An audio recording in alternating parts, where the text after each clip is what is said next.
मेरे द्वारा जो भी होगा मेरे प्रभु करा रहे हैं। मेरे पास जो भी है वो प्रभु का है। प्रभु के सिवा मेरा कोई नहीं है। मैं कुछ नहीं हूं। मैं क्या हूं? कुछ नहीं हूं, प्रभु का हूं। न ज्ञानी हूं, हां, न विद्वान हूं, न कर्मकांडी हूं। मैं प्रभु का, मैं अपनी प्रियाजू का हूं। मान्यता से सारी मान्यताएं काट दो, ज्यादा झंझट करने की जरूरत नहीं। साधन काल में साधक को कुछ अनुभव तो होता नहीं, तो होता है अगर मैं प्रभु का हूं, प्रभु के लिए सब, तो गंदी बातें क्यों हो रही, ये जलन क्यों हो रही, ये अशांति क्यों हो रही, घबराहट क्यों हो रही, भय क्यों हो रहा है? केवल कहने से हो जाएगा मैं प्रभु का हूं, ये सब प्रभु के द्वारा हो रहा है? कह तो रहा हूं, रोज कह रहा हूं, पर बहुत परेशान हूं। स्पष्ट वर्णन कह रहे हैं। अनुभव ना होने पर भी तुम्हारा संसार बंधन कट चुका है। जैसे एक बहुत बड़ा वृक्ष हो, पुराना, और आंधी से जड़ से उखड़ जाए, उखड़ गया है, बड़ी बड़ी जड़ें हैं, पर कुछ छोटी अभी ऐसे नीचे से, पूरा नहीं उखड़ पाया, गिर गया है, अब उसकी सत्ता नहीं रह रही, पर वो थोड़ा थोड़ा नीचे जमीन से आधा ऐसे ऊपर दिखाई दे रहा, नीचे की छोटी जड़ें ऐसे लगी हुई है, उससे वो हरा भरा महीनों दिखाई देगा, तो आपको लगेगा वृक्ष जिंदा। नहीं नहीं, जहां आप उठाओगे खत्म हो गया। ऐसे ही हम कह तो रहे कि प्रभु का सब कुछ है, प्रभु ही सब करते हैं, तो कुछ जड़ें थोड़ी थोड़ी लगी हुई हैं। जैसे आप ये ग्रंथ किसी को दे दें, वो पढ़ रहा है, तो आपको देखते हैं मैंने इसे दिया था, ये ग्रंथ मैंने दिया था। हम तुमको इसे जमीन में रखने को नहीं दिया, संभाल के केवल पढ़ो, दूसरे को नहीं दे सकते। मैंने दे दिया है, पर अधिकार मेरा है।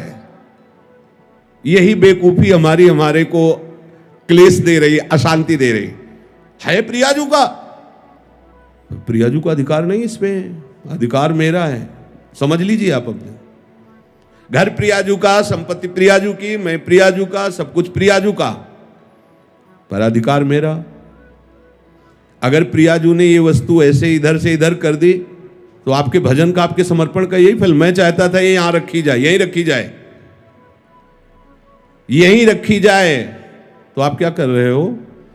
प्रियाजू को अपनी सेवा में ले रहे हो या आप प्रियाजू की सेवा में जा रहे हो? अभी आप अपना ही तो अधिकार जमा रहे हो। देख लो, ऐसा ही समर्पण है, ऐसा ही समर्पण है। गुरुजी, न कोई माता न पिता, आप। जरा सी कोई बात, वो आप हमारी अनुकूलता के लिए आप थे, प्रतिकूलता के लिए आप नहीं थे। हमने आपको समर्पण इसलिए समर्पण किया, प्रतिकूलता कैसे दे दी? यही हमारी शिकायत प्रियाजू से। क्या समर्पण है? हमें रोग हो गया, हमें कष्ट हो रहा है, हमारा अपमान हो रहा है, हमारी निंदा हो रही है, ऐसा हो वैसा। अब तुम्हारा क्या बचा भाई? वो छोटी छोटी जो जड़ें हैं उनको भी उखाड़ दो। यद्यपि शरणागति से, इस भावना से, मेरा कुछ नहीं, मैं कुछ नहीं कर रहा, प्रियाजू सब करवा रहे, जैसे जो भी वास्तविक नहीं कर रहे आप। ना आप सत कर रहे हो, ना आप असत कर रहे हो, ना अच्छे कर्म कर रहे हो, ना बुरे कर्म कर रहे हो। समझना हमारी बात। आपने अच्छे बुरे कर्मों के आरोप को अपने में मान लिया है, उसी का आपको दंड मिल रहा है। और जिस दिन आप इस कर्ता भाव को श्री जी के चरणों में समर्पित कर देंगे, तो बुरे कर्म होंगे ही नहीं। इसकी पहचान है। जैसे लोग कहते प्रभु की सत्ता के बिना पत्ता नहीं हिलता, तो हमसे जो कुकर्म आचरण हो रहे हैं प्रभु ही करवा रहे हैं। हाँ, उन प्रभु को तुम जान नहीं पा रहे हो कौन करवा रहे हैं। उन प्रभु का हम परिचय बताते हैं, उनका नाम है अहंकार। जिन प्रभु को तुम आरोपित कर रहे हो कि वो कुकर्म आचरण करवा रहे हैं, हाँ ठीक है, उनके बिना सत्ता के पत्ता नहीं हिलता। तो ये जो सत्ता आपने स्वीकार कर रखी, वो श्री कृष्ण की नहीं, वो अहंकार की स्वीकार कर रखी है। मैं ये करता, मैं। आप हटा दो इसको।